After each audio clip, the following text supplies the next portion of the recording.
17. Quelles sont nos chances?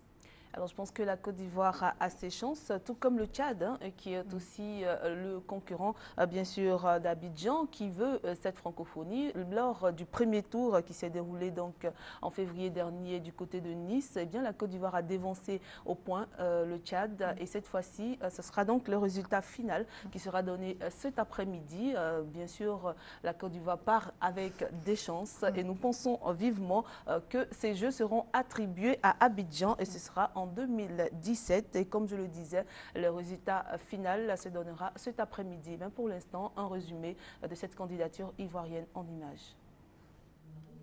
Avant la décision finale attendue dans l'après-midi du vendredi 15 mars, avec ses 817 points contre 714 sur 1000, la Côte d'Ivoire dévance le Tchad dans la compétition pour l'organisation des 8e Jeux de la francophonie prévus en 2017.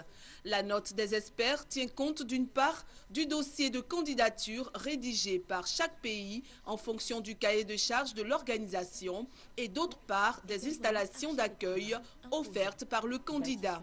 Abidjan est donc sur la bonne voie pour s'offrir la prochaine édition de cet événement qui allie culture et sport pour témoigner de la solidarité francophone entre plus de 3000 athlètes et artistes venus du monde entier.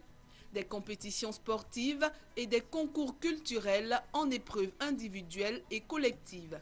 Les Ivoiriens pourront en attendant s'inspirer de la 7e édition organisée par la ville de Nice en France du 6 au 15 septembre prochain. Les Jeux de la francophonie, c'est tous les 4 ans en alternance dans un pays du Nord et un pays du Sud.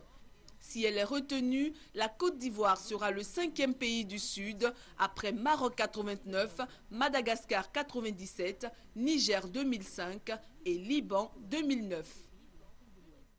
Voilà, une délégation ivoirienne composée des ministres Maurice Bandama de la Culture et Alain Lobognon des Sports, ainsi que le conseiller sport du président de la République, Mamadou Touré, sont donc à Paris en ce moment où les résultats seront rendus publics au siège de l'Organisation internationale de la francophonie sur le coup de 16h GMT. Kadi Touré, il y a aussi des clubs ivoiriens qui vont participer à une compétition africaine. Quels sont ces clubs? Alors nous avons donc le CEWE, la FAD et la SEC Mimosa. Et là, nous parlons de football. Mais avant les coupes africaines, permettez-moi de vous dire qu'on connaît désormais les oppositions des quarts de finale de la Ligue européenne des champions avec les oppositions Paris Saint-Germain-Barcelone, Real Madrid-Galatasaray, Bayern Munich, Juventus de Turin et puis Malaga-Dortmund. Et pour revenir aux affaires africaines, bien sûr, le CEWE Sport de San Pedro, la FAD et la SEC Mimosa seront sollicités ce week-end pour la Ligue des Champions et aussi pour la Coupe de la Confédération. À Abidjan, 2 clubs reçoivent dans le cadre de la 17e Ligue des Champions à l'étape des 16e de finale. Samedi au stade Robert Champrou de Marcory, c'est le CEWE qui reçoit Al Hilal du Soudan. Le CEWE qui était devant la presse. Le résumé est de Aude Alegbe et Daniel Kwebikwalo. En l'absence de Toto Nobile, Firmin Kofi, coach adjoint de CEWE, donne l'assurance de la présence de son effectif. Les Portugais ont tenu à le dire au cours d'une conférence de presse animée au siège de la Fédération ivoirienne de football. Le CEWE techniquement est prêt, comme vous le dites. Dans l'imprimerie, bon, on avait quelques joueurs blessés, mais par la grâce de Dieu, ils ont commencé à revenir. Et presque tout le monde ce matin a repris les entraînements. Du côté des joueurs, c'est la même assurance. César Yoboué, capitaine du CEWE, et son vice-capitaine Gilles Lapo sont plus que motivés et espèrent le démontrer ce week-end. Al-Ahly du Soudan est donc averti. Les Portugais, dans la sérénité, comptent confirmer une nouvelle victoire face aux Soudanais après un succès sur les Mimosas.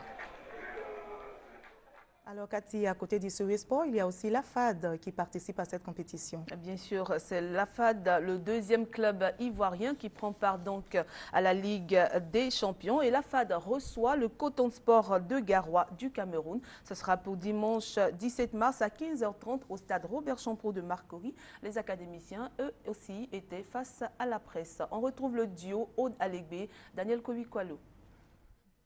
Lionel Sokoya, l'entraîneur de Djekanou, est inquiet. Quelques jours avant de croiser le fer avec le Coton Sport de Garoua, dans le cadre de la Ligue des Champions, 8 de ces joueurs, dont 6 titulaires, sont blessés. Je suis un peu inquiet pour le match de dimanche, mais c'était à prévoir. Hein. J'avais prévenu ça déjà au déplacement de Sierra Leone en disant attention, si le match de Korogo n'est pas reporté, attention. Et je ne me suis pas trop trompé, malheureusement. Voilà un petit peu l'état des troupes.